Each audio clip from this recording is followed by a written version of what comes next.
Hello everybody and welcome back to another episode of Shenanaguy Plays Trails of Cold Steel. As you know, last time we were picked up for our field study by the Courageous, the second Arcel class airship in Zumeria. There's a little bit to do today on this ship as we wander around. Some people to talk to. No, actual quests or anything to do, but definitely a lot of people to talk to. So let's go ahead and do that. Honestly, you could have told me about this a little sooner. Is this the reason you've been so busy lately? I apologize for the secrecy, but much of this project fell under the veil of strict confidentiality. There are some things I'm forbidden to speak of, even to my daughter. I'm sure you realize that. But Klaus must have known, right? Why was he allowed to know while I was left in the dark? Well, we're really honored to have been invited aboard. We can rest a bit easier once we arrive in Roer, knowing we had an Imperial escort. Indeed you can. The Provincial Army will have little choice but to accommodate you. The ship's purpose is to act as a deterrent to both factions, as well as the Imperial Liberation Front.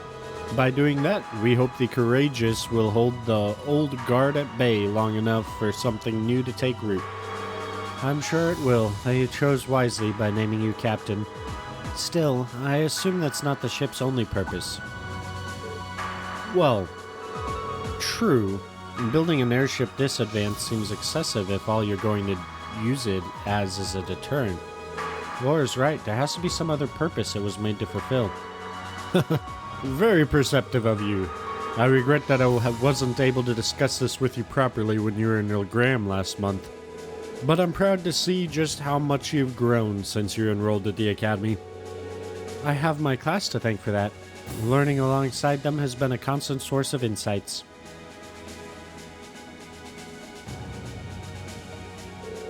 So tell me, Reen, how's she doing? Is Laura getting along with the other students?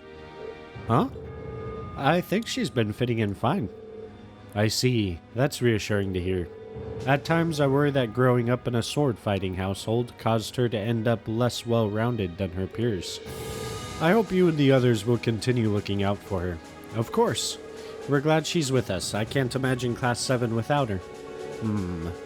I can't help but get the feeling that she's something more to you than simply a classmate. Whatever the truth may be, I hope you'll continue treating her as the lady she is. I'm not one to abide inappropriate behavior toward my daughter. I don't have the faintest idea what you're talking about. But I'd like to think I know how to conduct myself toward my classmates. Good. That's what I wanted to hear.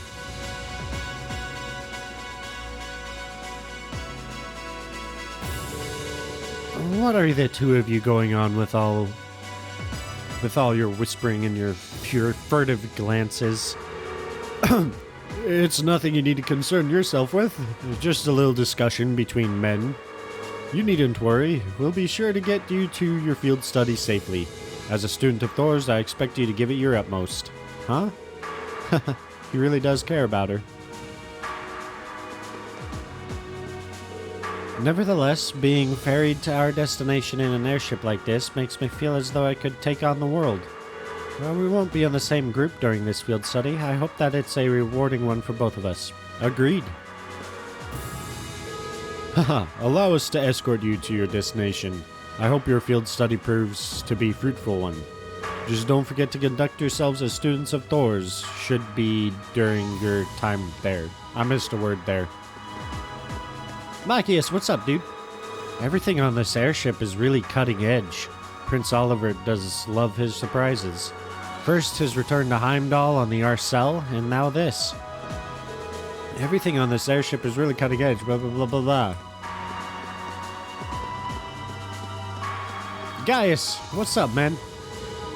We're cruising along so smoothly that it almost feels like we're one with the wind. It's like the ship is a crimson Pegasus soaring through the sky. We're really lucky to know who we know.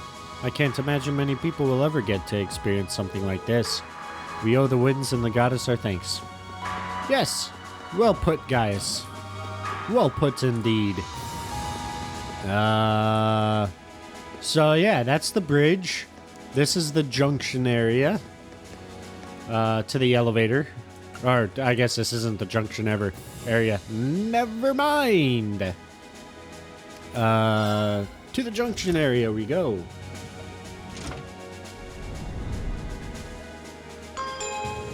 Doo-doo. This is the junction area. Yes, this is the junction area. So this way is take to the rear deck. This way to the forward deck. This way to boarding gate, so that takes you outside. That also takes you outside. That's the elevator. Tables and stuff for games and whatnot.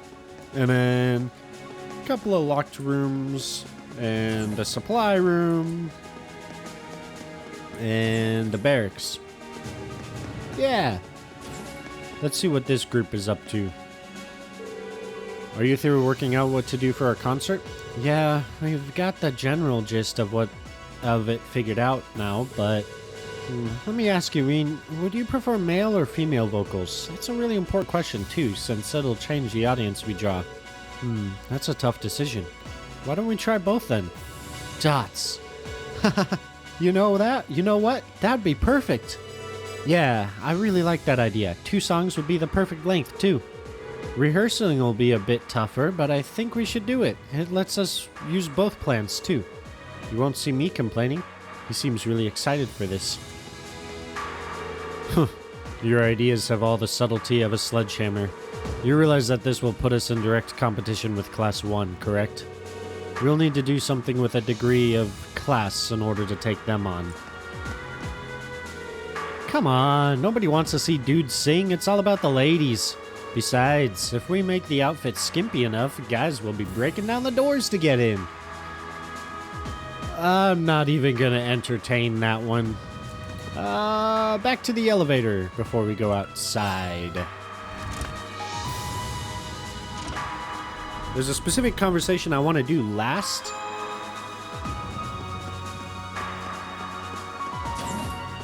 Just because I'm looking forward to it.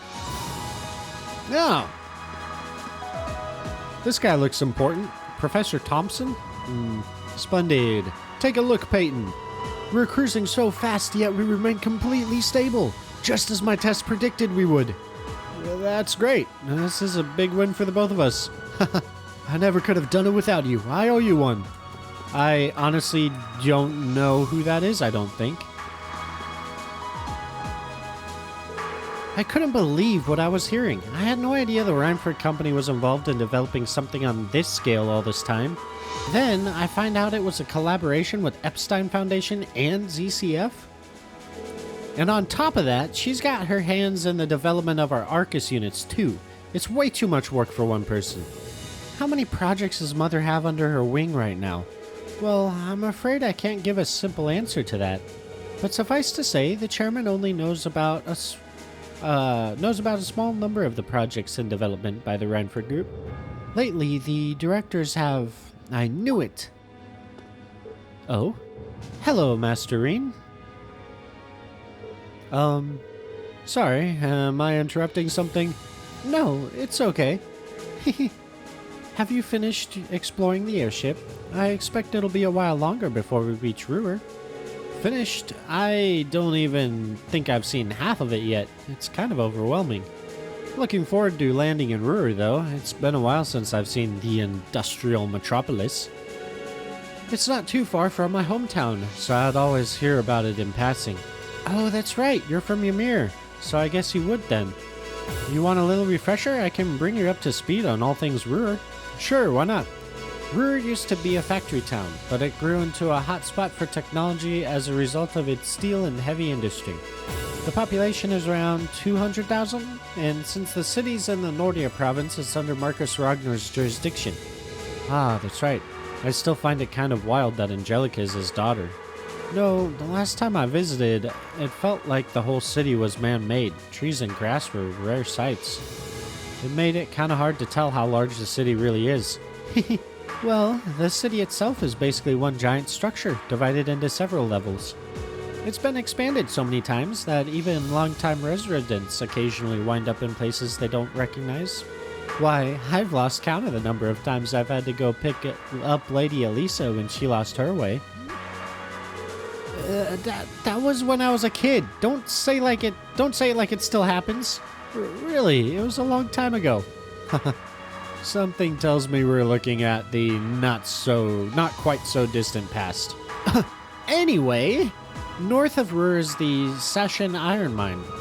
The iron mine there makes its way into most of the Ranford Group's products in some form or another.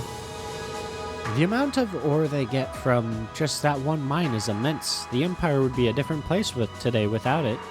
I don't doubt it. Even our textbooks mention the Sashen mine. It's been vital to the Empire since back before the Orbital Revolution. In the center of Roer, you can't miss the Ranford Group's corporate headquarters, which is also basically my house. Honestly, I was hoping I wouldn't have to go back anytime soon. Elisa. I guess there's no point in moping about it now. We've yet to have a field study that didn't spiral into some sort of hectic adventure, but I'm ready if you are. We'll just take things as it comes. I'll be wishing you all the best. We should be arriving at Roer soon. Please allow me to escort you to the person in charge of your field study once we do. I guess we know who that'll be. Don't say it! I don't even want to think about it. Oh, we didn't talk to Elisa a second time. Whoops. I never would have expected I'd return to Roer like this. Oh well, there's no point in wasting my energy worrying. There's no telling what's going to happen during our field study, so let's just hope it's a good one. Agreed! Back to the junction area. And do we want to go out on the forward deck or the aft deck? I'm thinking forward.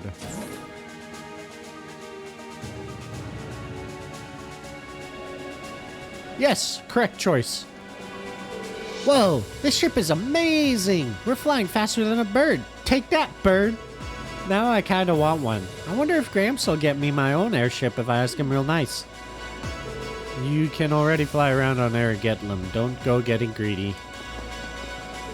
The view from up here is so beautiful. I feel like I'm weightless, soaring peacefully above the clouds. You know, this is actually the first time I've ever been aboard an airship. Whoa, I think I'm starting to feel a little dizzy. Is that normal? Being escorted straight to Ortis aboard the Courageous ought to give our field study here an air of legitimacy, too. I appreciate Prince Olivert's kindness and looking out for us. Whoa, this ship is amazing. I really want one. You think... Yeah, the airship we used in the Corps was pretty fast, but this one's even faster. In fact, its specs seem pretty high across the board. Fancy stuff. Never a dull moment in Class 7, I guess. Yep, same thing. What are these two up to? At long last, the Courageous is finally taken to the skies of Erebonia. I feel like a mother hen watching her chicks leave the nest. I'll take your word for it. Oh, now he's voiced? Really? Okay. This may sound a bit forward of me to say, but it sounds like you had some hurdles getting this project together. It was no easy ride, I'll say that. I doubt it would have come together without the prince's unwavering dedication and tireless work. He had to find the time to raise funds and oversee the entire project, in addition to all his official duties. Someone sounds proud. And to add to that, he had to take care of all the arrangements necessary to get Viscount Arcade installed as its captain. I can't even imagine how busy your schedule must have been. Even from a student's perspective, it sounds brutal. Well, for this ship to have any weight as a deterrent, I needed the Viscount. Thankfully, he agreed to my request. My plan is to create a neutral third power capable of acting independently of our nation's two competing factions.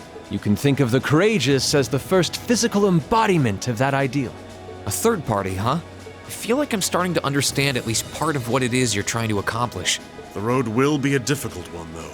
True, but this is only the beginning. Seeing this ship soar through the clouds for the first time moves my heart. Just as when Class 7 was formally established, I look forward to seeing what the future holds for the Courageous.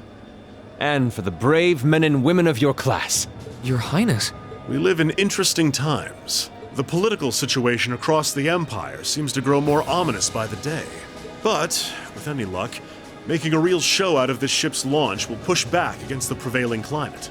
Well, that's the hope at least. Either way, you'll have your whole life to split hairs about politics. For now, give your attention to your field study. Thank you. I know you have high expectations for us, and I hope we'll be able to meet them. So that's interesting. Just a good thing that they pointed out there that Prince Oliver was responsible, as we know, for creating Class 7 in the first place, and has some kind of loose idea of the role he wants Class 7 to play, it seems. But at the same time, it seems like he kind of wants Class 7 to figure out what role they play by themselves. And that seems to be the same thing that he's done with the Courageous. He constructed the Courageous to fill a certain role, and he has a certain idea of what that role is, but he wants it to be discovered naturally, not to try to force it into that role. Just really shows a lot about his character, and that he's got he has plans. He's a man with many plans, which we will see a lot more of in the future. Or will we? Isn't that a thought?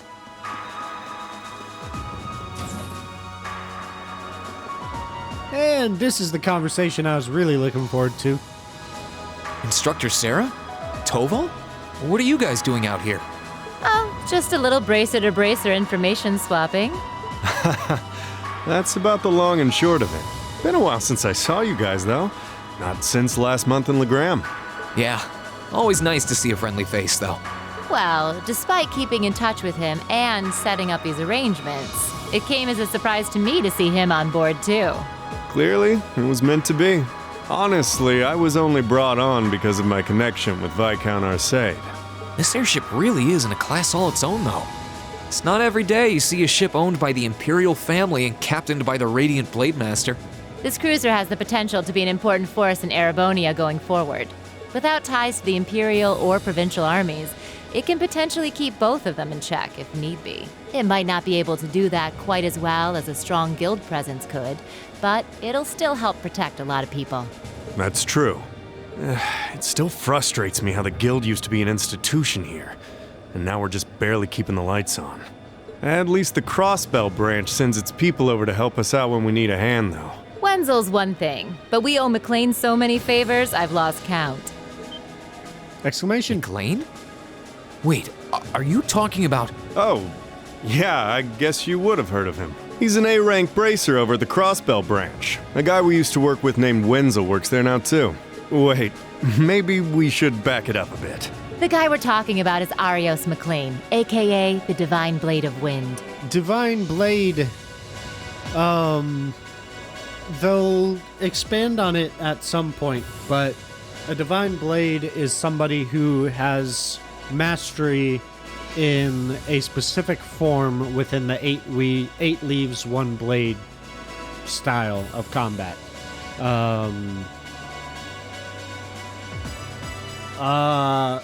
Darn, I can't think of the person's name. Oh, Cassius Bright is one of them.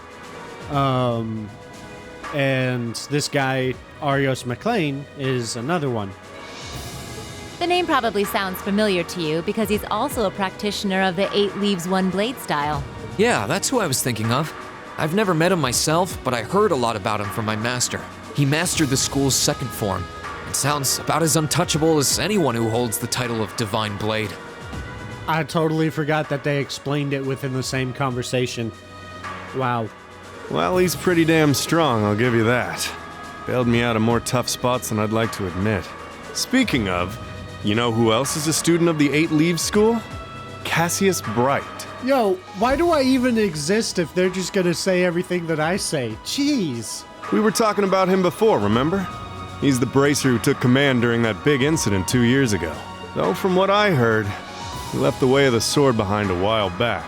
That's true. Exclamation. Cassius Bright was here in Erebonia. Wait, 2 years ago. What happened 2 years ago? It was an eventful time, to put it lightly. And yeah, we have Cassius to thank for getting us past that. But afterward, well, you know the story from there. They shuttered guild branches all across the Empire, one after the other, and your dear, sweet instructor was out of a job. I'd be glad to give you all the grisly details, but it's a long story. We should probably save it for another time. But hey, the guild seems to have a good track record with folks from the 8 Leaves School. Maybe you should consider a career as a bracer. Door's always open, you know? I say we accept that offer right now. Me? A bracer? Huh. I never really thought about it before. Hey, there's enough of us singing the Bracer blues without you trying to recruit my students. Never hurts to start 'em early. Seriously though, we're always looking for more good people. If that's something you wanted to do, I wouldn't turn you down. I'll give it some thought. Yes, he will. Toval, what's up, man? This ship should prove an effective deterrent, since it's not affiliated with either faction. When you look at it that way, you can see the first steps of what the prince is setting out to do. And of course, me and the guild will be behind him all the way. I still haven't been able to repay Cassius for everything he did either. Oh well, we'll just have to do what we can to live up to the guild's ideals and keep the Bracer spirit alive. I wonder if that has something to do with how she ended up working at the academy. It sounds like she has a lot on her mind right now. Yep.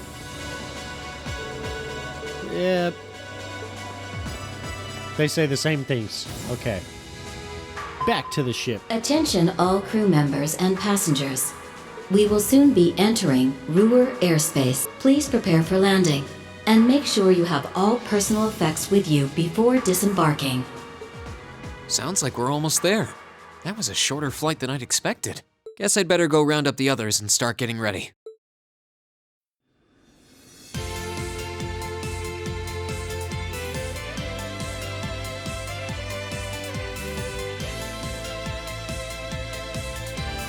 Roer Airport's granted us permission to land. Commence landing preparations, and keep the engine warm. We'll be taking off again right after our guests have disembarked. Aye, aye, Captain. Preparing the Courageous to land. Including today, you've got 3 days for this month's field study. Make 'em count, guys. I plan on it. We'll do the best we can. You guys be careful in Ordis, okay? Yeah, it sounds like things could get dangerous there. Don't sweat it, we'll be fine. We ought to be alright if a certain someone can keep her mouth shut. Take care and Roer, everyone. Will do. When we get back, we'll be jumping straight into festival prep. Hope you're ready to discover the true terror of planning by committee. Oh, that's right. With everything that's happened so far today, I almost forgot about that. We'll have the songs and outfits finalized by the time we get back, and we should have the positions all figured out too. Let's try to save at least a bit of strength. It'd be a shame to come back too tired to outdo Class 1. Oh, I think I could find the energy. That's all the more reason for us to return safe and sound. Ah, the spirited joys of youth. I'm sure both your field study and the Academy Festival will prove valuable experiences for all of you. Work hard out there, guys. But not too hard, you hear? May the goddess go with you. Take care. We will.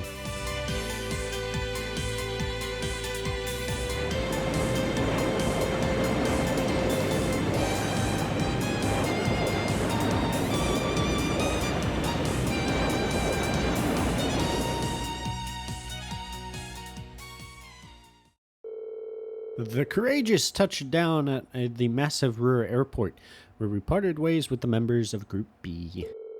Ah, goodbye, Laura. We will see you soon. With us safely on the ground, it wasted no time taking to the skies again, ferrying the others west to Ordis. Roer was a maze in every direction, but Sharon guided us to Rhineford's corporate headquarters without missing a step.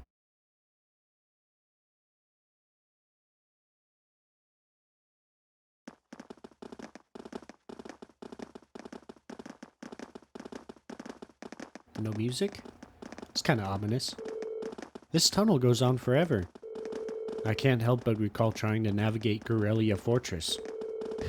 I guess when you build with tons of iron and concrete, everything starts to look pretty similar. We're not far from the city center now. You might want to brace yourselves. Roer has an even wider layout than the capital. Hey, that's my hometown you're talking about, but I can't deny it's true. Looks like we're finally out. It's a very steep tunnel.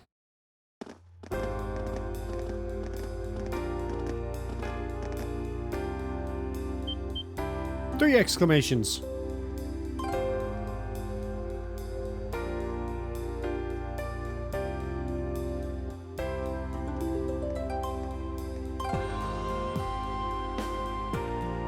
Roer, the industrial metropolis.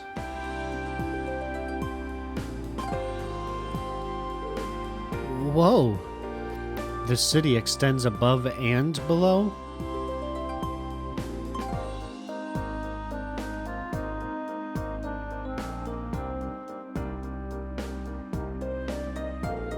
Well, Roer grew up around steel fabrication and heavy industry.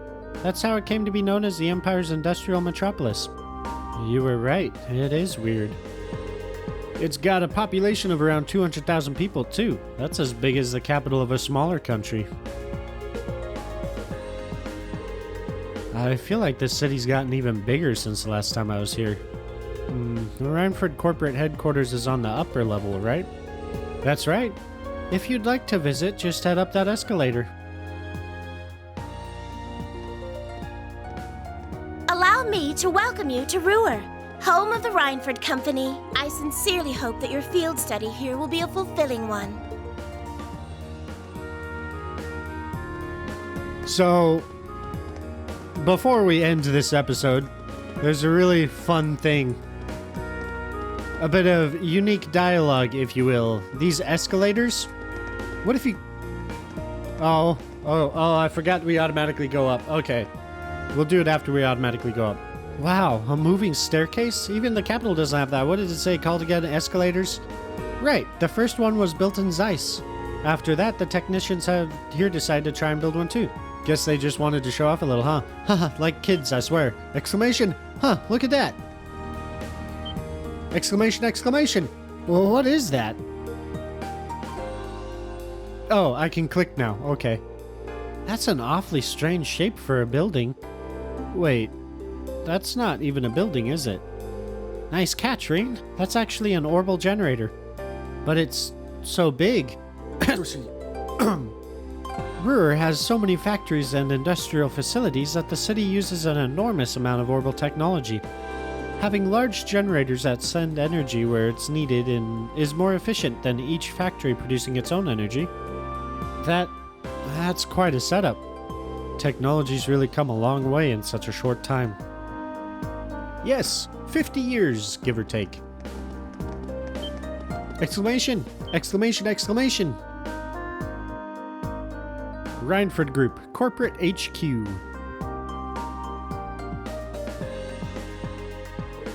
Whoa. I've seen the building in pictures, but it's even more commanding in person. Guess you wouldn't expect any less from Rhineford's corporate HQ. I couldn't believe my eyes the first time I saw it either. It's a big building, sure, though not as big as Orcus Tower and Crossbell. That's a 40-floor skyscraper, the tallest on the continent now, I think. Oh, that's the tower we could see from Guerrilla Fortress, right? Yeah, that's where they were holding the trade conference last month. No need to be so modest, Elisa. It's your family's digs. No one's gonna mind if you talk it up a bit. I'm not trying to. Well, shall we go inside? But first, unique dialogue opportunity. Go the wrong way. Where's the unique There we go. Master Reen, please don't cause too much trouble. Let's make our way to the Rhineford headquarters. Right, of course. Why is she singling me out? Oh, you only get that if you go the wrong way. And I think you get another one too.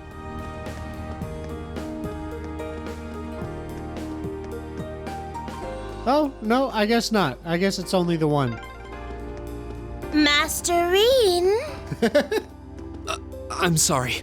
That'll give me nightmares. Sweet dreams. Oh, I love that unique dialogue. So awesome. Is there another one? Nope, it's just the one. Okay. It was fun while it lasted. Anyway, that is where we are going to end this episode. I will see you all in the next video. Goodbye for now.